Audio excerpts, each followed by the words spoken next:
ప్రభుత్వం రైతులకు మరో ముఖ్యమైన నిర్ణయం తీసుకుంది. ఇప్పటివరకు రైతు భరోసా పథకం కింద ఇప్పటికి నమోదైన రైతులకు మాత్రమే పెట్టుబడి సాయం అందేది. ఇప్పుడు కొత్తగా భూములు కొనుగోలు చేసి వ్యవసాయం చేస్తున్న రైతులకు కూడా ఈ పథకం వర్తించేలా ప్రభుత్వం అవకాశం కల్పించింది. ఈసారి జూన్ 30న రైతు భరోసా నిధులు రైతుల బ్యాంకు ఖాతాల్లో జమ చేయనున్నారు. కొత్త రైతులు కూడా ఈ సాయం పొందాలంటే ముందుగా దరఖాస్తు చేయడం తప్పనిసరి.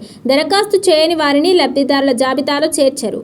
ప్రభుత్వం తెలిపిన వివరాల ప్రకారం జూన్ 15 లోపు భూమి కొనుగోలు చేసి కొత్త పట్టాదారు పాస్బుక్ పొందిన రైతులు మాత్రమే ఈ విడతకు అర్హులు. జూన్ 15 తర్వాత భూమి కొనుగోలు చేసిన వారు ప్రస్తుతం దరఖాస్తు చేసుకునే అవకాశం ఉండదు. వారు వచ్చే విడతలో దరఖాస్తు చేసుకోవచ్చు.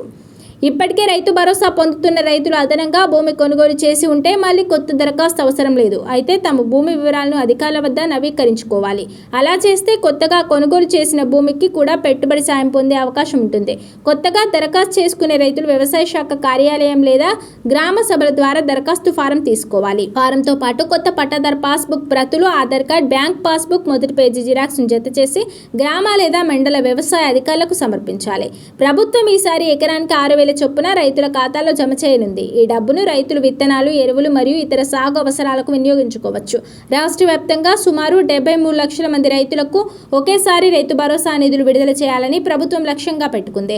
అందువల్ల అర్హత ఉన్న కొత్త రైతులు ఆలస్యం చేయకుండా వెంటనే దరఖాస్తు చేసుకోవాలని అధికారులు సూచిస్తున్నారు. సరైన సమయంలో దరఖాస్తు చేస్తే ఈ విడతలోనే రైతు భరోసా సాయం పొందే అవకాశం ఉంటుంది. లేదంటే తదుపరి విడత వరకు వేచి చూడాల్సి రావచ్చు. రైతులు తమ పత్రాలు పూర్తిగా సిద్ధం చేసుకొని సంబంధిత వ్యవసాయ అధికారులను సంప్రదించడం మంచిది.